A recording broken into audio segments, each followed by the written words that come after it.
Welcome to Renegade Thinkers Unite, featuring the sharpest minds in marketing, inspirational case histories, and weekly insights you can apply to your business. Find out why top CMOs rank this podcast among their favorites.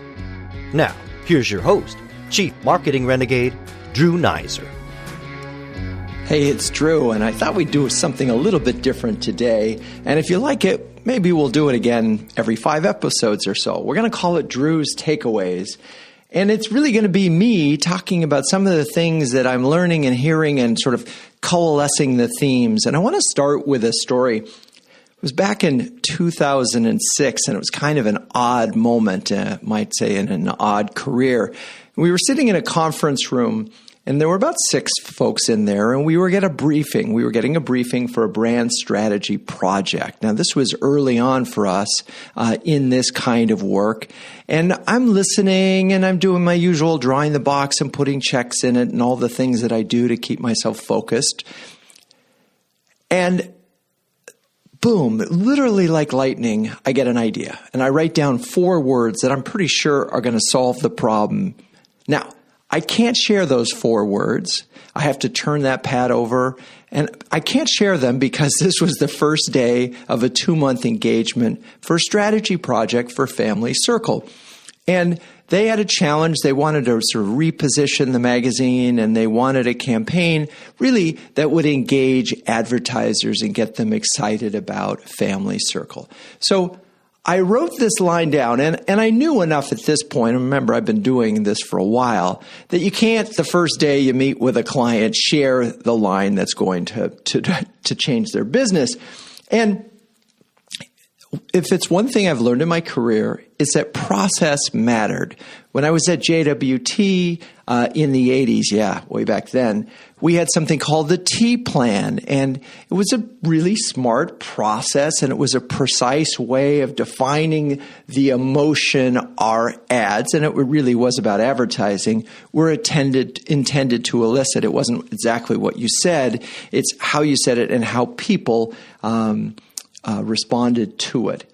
At Chiat Day, we had account planners, these sort of brilliant folks that would dig for insights via mini focus groups, and then led these shirt sleeve sessions where we, I might say, pretended to take the client input and make them feel part of the process. So at Renegade, we kind of had a process for this. We did. I'm selling ourselves a little bit short, but we weren't at that point what I would call a strategic branding agency. We were very much focused at the time on experiential marketing. And in fact, Family Circle had kind of hoped that we would bring experiential solutions to them. So at that moment, I wrote down those 4 words, and those 4 words, this is probably the best line I ever wrote in all of the campaigns that I have, taglines that I've written over the years. It was called Where Family Comes First. And the story of these words, which still, by the way, 13 years later, are still on the jacket, on the binder of Family Circle, if you can find a print edition. And it represents to me everything that marketing could be, dare I say, should be, but in fact rarely becomes. And this is a story about the difference between a tagline, where family comes first, and a purpose-driven story statement. Now, purpose-driven story statement is what we preach here at Renegade. Will be part of the book that I'm working on. That's the one story, 6 words or less, that defines your brand, that motivates employees, customers, and prospects. It's a big ask. Now, a tagline is something that you put at the end of the thing, and most of the time, it's just clever words, right? Where family comes first is very clever, right? The family comes before circle. It comes first. But when we presented these lines, just going backwards for a second, when we presented these, we suggested it was more than a clever tagline. We said this could be the glue that holds together all of your communications to all of your targets, including employees, advertisers, and readers. We believed the magazine had permission to take a stand, to be the family first publication. They would just need to go all in. In fact, at the time, they had a family section in the magazine, literally, but it was the second or third section. We said, why not move the family section first? Because family comes first.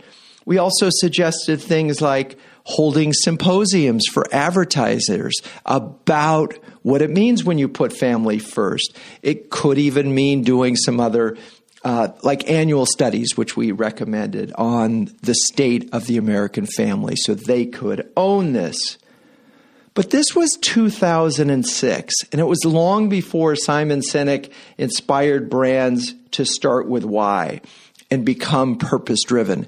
People just didn't think that way back then. And this was New York City, where the mere hint of leaning toward a red state value, like, family first, it sounds very red state, it was heretical. Initially, the magazine staff asked us to explore other lines and other ideas, but when those didn't clear the trademark searches, they ended up going with this one. They paid us the money for the strategy work, and then they bid us adieu. Now, as I said, I think I said this earlier, if I hadn't, this was the best purpose-driven story statement I've ever written, if only. And the if only is if only they had embraced it. Now, I don't blame the magazine or those folks, and the reason I don't is the thing that we were missing at that time was process. The process that you go through to get to a purpose-driven story statement is almost as important as the story itself. And the reason for that is you have to get buy-in. Like when we came up with this line, it was just a line. We hadn't met with the owners of the magazine at Meredith and said, how would you feel about taking a stand? Is this the kind of company that you would want to run? We hadn't met with the CEO. We hadn't talked to a broad group of stakeholders. We hadn't actually even gone out and talked to the advertisers. So it was built on a very thin foundation. There wasn't deep buy-in. In fact, maybe the idea didn't even resonate. I just know in retrospect that had we gone all in with that line and they had embraced it, it could have driven employee engagement. Imagine for a moment they were the first one with the best family leave policy in any publication. People would want to work there more than any of the other Seven Sisters, or there were Seven Sisters at the time. That's the name of all the competitive magazines out there. They could have talked about and polled employees about families. What does it mean? Do we have family days at the office more so? Do we embrace those things more? How do we broaden the definition of family? Do we embrace that? Because the definition of family was changing at that moment. And could this as a magazine, could they own that idea and what it means in this broader definition? But as I said, we didn't have the process buy-in. So now we go to take the same idea where family comes first, and we go to advertisers and we say, oh, wouldn't you like to be associated with a magazine that is family first? Now, what would you do as a company before you advertise in a magazine? Perhaps you need to fix your family policies. Maybe you could lead the way. And then you build a community around this perspective of family. So you see, suddenly you've moved from something that is a tagline that you put on the binder of a magazine to something that drives employee engagement, employee advocacy, and in this case, advertisers. But what about readers? What could we have done for readers of Family Circle that could have made this idea into a purpose-driven story statement, that could have made it bigger? Well, let's just start with measuring the baseline of family. What does it mean? What is the definition? What are the stats on that? And own that idea and do it in a way that's PRable, that you can create content out of it.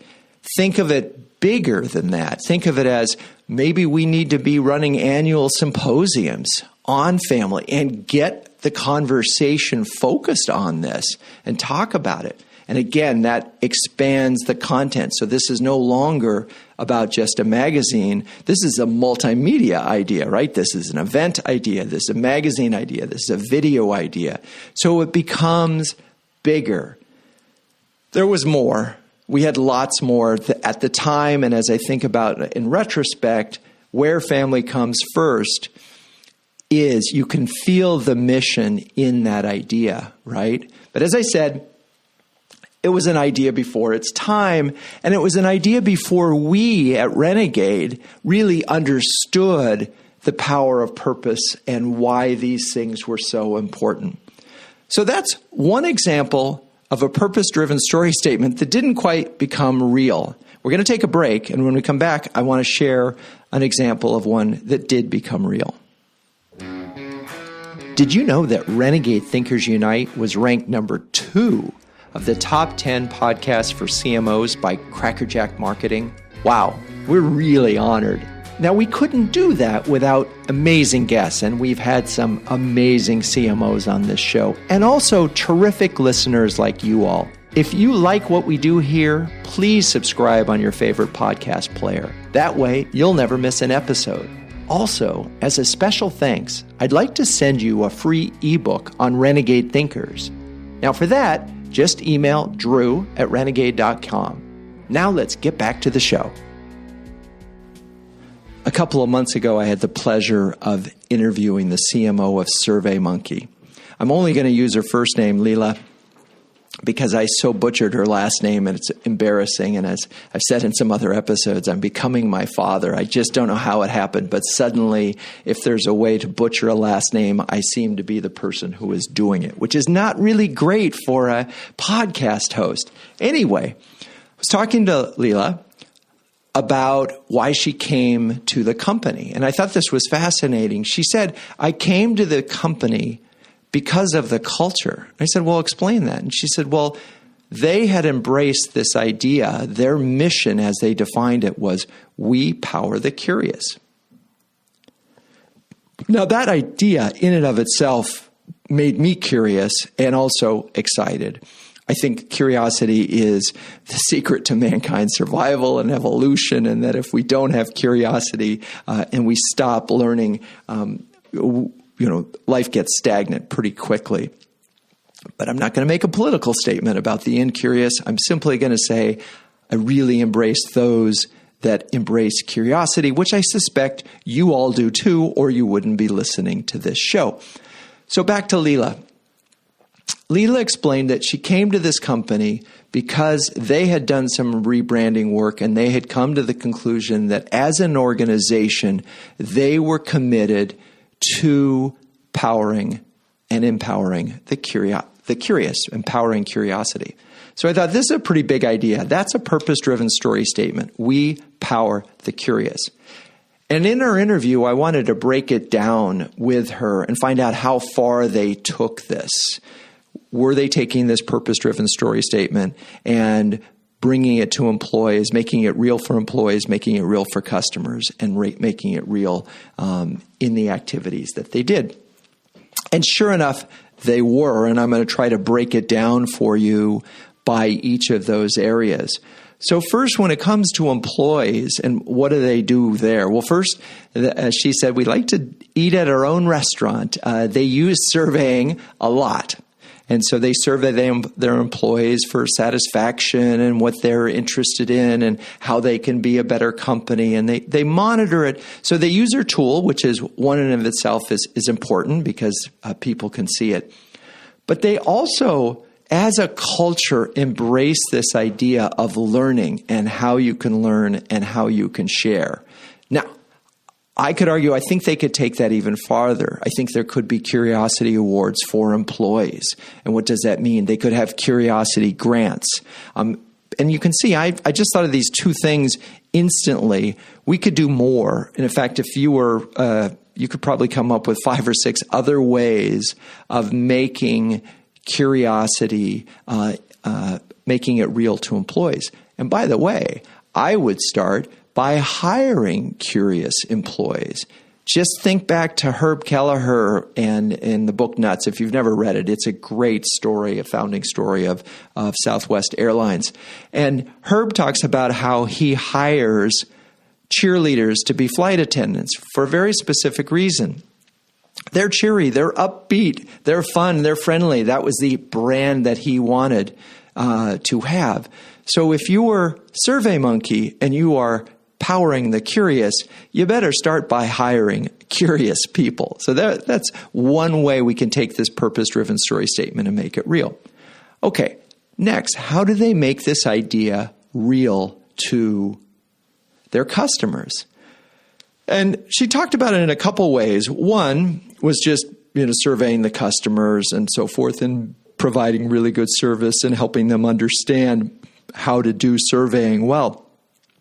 But in the course of our conversation, and if you've ever done research, you know that you can design research to confess just the way you want it. But great researchers really know how to form questions that don't bring an inherent bias. And they're bringing their expertise as a value add as well as an incremental service to their larger corporate clients. They're helping them be more curious, to listen better. I think that's so interesting.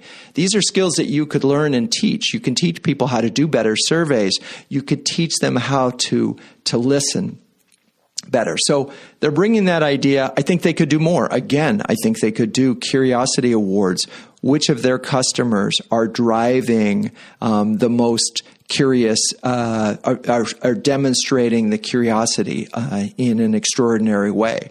What are their customers doing that others can learn from? It's a different way of thinking about case histories. It's not, hey, we use SurveyMonkey and SurveyMonkey's great. It's, we took SurveyMonkey to another level that helped our business. So the story is about the customer and how curiosity powers their business. They started, and I forgot to mention this, they started to do, I think they had their first year of a conference. Now, I don't remember if she named it the Curiosity Conference, but what a big idea. Think about, wouldn't you want to go to a curiosity conference? I mean, I'm just curious, what would you talk about there? But one would think it's sort of TED Talk, but with research. It's an extraordinary opportunity to bring this idea to life. So I think she has this going. I think there's probably a way that it could be pushed a little bit farther. Then you get to prospects. How do you make this idea of power the curious real? Well, the first thing I would think of is, as an organization, any organization out there needs to be curious. They need to understand how to do surveys. They need to know how to learn, how to ask the right questions. These are things that SurveyMonkey can and does, and probably could do more of, is tutorials and webinars and things that will help these other businesses be more curious. I mean, we talked a little bit, I think, on the show about Net Promoter Score. I'm finding it increasingly useless, and sorry, Fred, as a benchmark number on its own, because people have been asked the question so many times. I think we're inured and we kind of know what's going on with that. So I was curious in terms of what is the state of the art? How do you measure customer satisfaction? And I think they could lead the way. In fact, my suggestion to her was you could own some aspect of research and defining it, because you're doing more research, or more research is being done through your platforms. There's probably artificial intelligence things that could be done to help just look at surveys and find the faults with them, the way things are phrased. Because if you've asked the question the wrong way, you'll get the wrong answer. So I'm belaboring the point, but I'm doing it for a specific reason. I want you to think about your company and whether or not you can actually, in 6 words or less, define the brand and in a way that motivates employees, that engages customers, that gives you something that you can create, some kind of service that you can create, marketing a service, the old Renegade standby, that will drive all those things. Now, that's a lot to ask for a few words, but I've given you 2 examples where family comes first and we power the curious, both of them 4 words, and both of them incredibly powerful. Now, I can't tell you whether you can call them mission statements, you can call them taglines, you can call them purpose-driven story statements.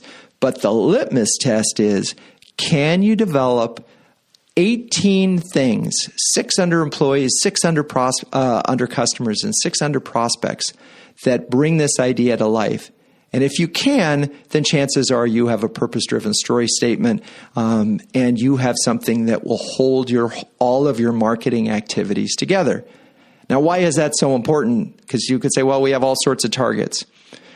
The reason consistency matters is unless you're Geico and AT&T and spending over $1 billion a year, and by the way, those are 2 of the more consistent brands in the world, and they're spending all that money, you can't afford not to be consistent. Number 2, the definition of strategy is knowing what you say no to. The brilliance of a purpose-driven story statement in 4 words like where family comes first or power the curious is it forces you to say, yes, that fits under this strategy, or no, it doesn't. All righty then. That was the first of Drew's takeaways. Let me know what you think of this. Let me know if you think it's of value. We'll do it again in another 5. Text me at 917-679-8852 or send me an email, dnizer@renegade.com. Let me know what you think of this, what subjects you'd like me to dive in deeper, if there was an interview that you disagreed with. Give me some feedback so I can decide whether or not we should be doing one of these about every 5th episode or so. Thanks again for listening. I'm so grateful that you're spending the time at Renegades Thinkers Unite. And until next week, keep those renegade thinking caps on and strong.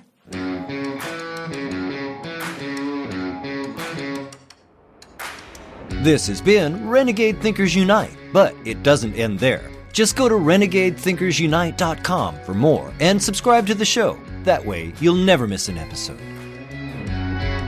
We'll talk with you next time on Renegade Thinkers Unite.